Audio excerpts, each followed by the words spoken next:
Hey, it's Joe from VCAM TV Studios, and well, 2 years ago, I was sick around Christmas time.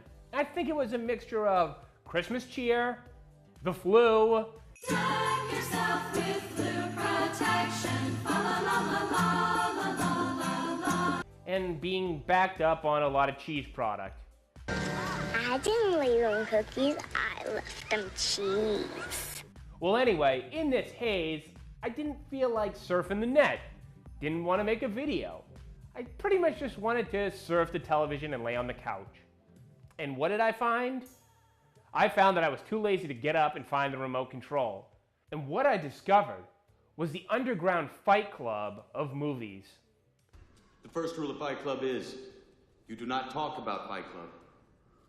The second rule of Fight Club is, you do not talk about Fight Club. That's right, your Hallmark and Lifetime Christmas specials. It left me with so many questions, like, how are they so popular? But more than that, they remind us that we can be better. Yeah. And they remind us to connect with each other. And they remind us of the importance of family and traditions. And I just love helping to spread that in the world. Why does everybody know about these things, but nobody supposedly watches them? Where do they have the budget on these channels to make a new special, it seems like, every day? Hey Santa! Merry Christmas! If nobody's watching these, why are the ratings for them so big? Am I not even supposed to be watching this? Can I talk to other people if they watch this? Is the first rule of the Hallmark/Lifetime Christmas movies is to not talk about Hallmark Lifetime Christmas movies? What have I stumbled into? Why am I enjoying them so much? I thought it was cool, but apparently I'm a basic ass bitch because this is the perfect world, right? I'm not alone here. I am super into these movies. They're so cheerful and peppy and filled with Christmas spirit. It looks like Christmas just threw up all over this quaint little market, but you know. Honestly, like nothing goes wrong in these movies. And when it does go wrong, life just self-corrects. My brother is a good man. And really, I just want you and him to be happy. I don't know, say I'm just a planner. Like I help people organize their life. But my love life stinks, right? In fact, you could say it's DOA. And Molly, you know, their mom, she never missed a performance. I know. She told me. I'm gonna fall in love with the widower who's an eclectic artist who just needs some inspiration. What if I'm Winnie Cooper? Well, then I get to fall in love with royalty. What if I'm like a Candace Cameron Bure type? I think you're gonna love it. And, well, I'm just a workaholic. Well, life is gonna find a way to not give me my job that I think that I want. Garland, Alaska. But it's gonna send me to a whole new location. But that location is what I needed all along.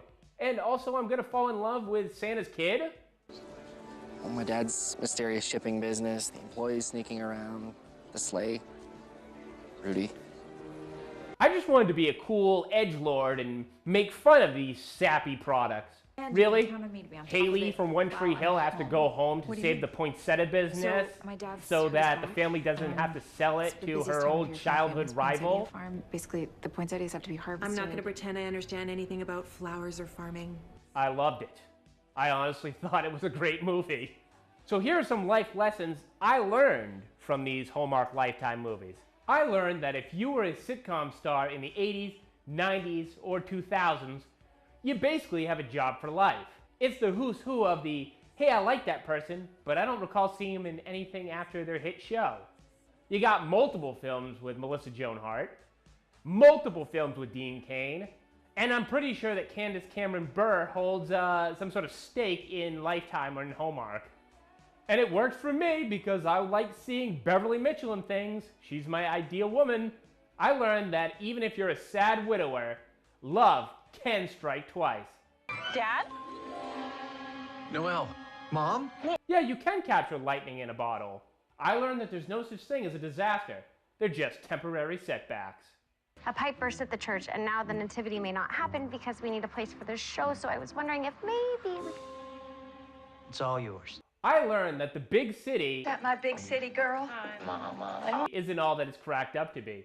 Good Lord, girl, what are they feeding you in the city? Now, let me guess. You are eating smoothies and sushi and all kind of things. Yes, I am, but I still crave your homemade sausage more than anything. In fact, you could have the best job, the best place in the city, but to find happiness, you always have to go back home. What about New York? I love what I do, but that's not the only place I can do it from. And if your home's Louisiana, that's perfect, because apparently Louisiana is the place to go for Christmas spirit. You don't have to go with me to Louisiana. Oh, no. And did you know in Louisiana, he isn't Santa Claus, he's Papa Noel, and he doesn't have reindeer, he has alligators.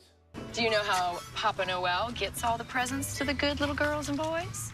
No. He rides in a boat pulled by alligators. I learned that people aren't bad, they're just flawed. Like, for example, Matt Camden, who plays a ex-con who gets out of prison and helps reunite a alcoholic father back with his family.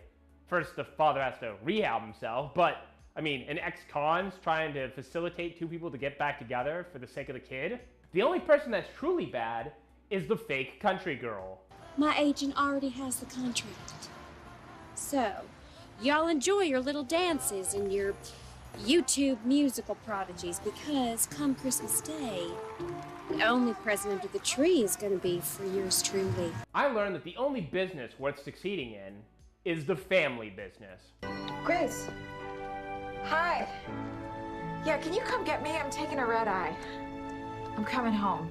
Though if you're trying to succeed in another type of business, I learned that if you're paired together with your ex and you have a third party to go against, you will fall back in love.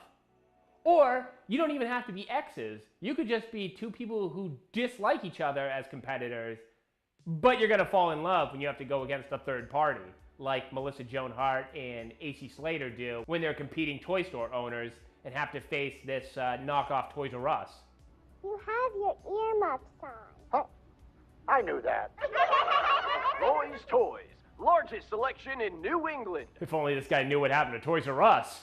I learned that one of the ideal jobs is to design websites, especially if you're Hillary Burton.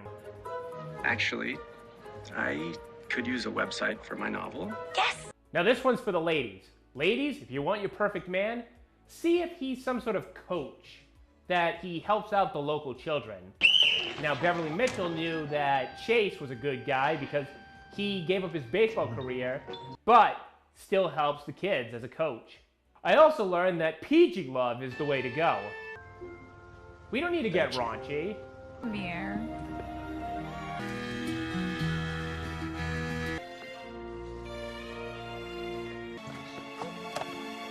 I learned that I'm a sucker for stunt casting.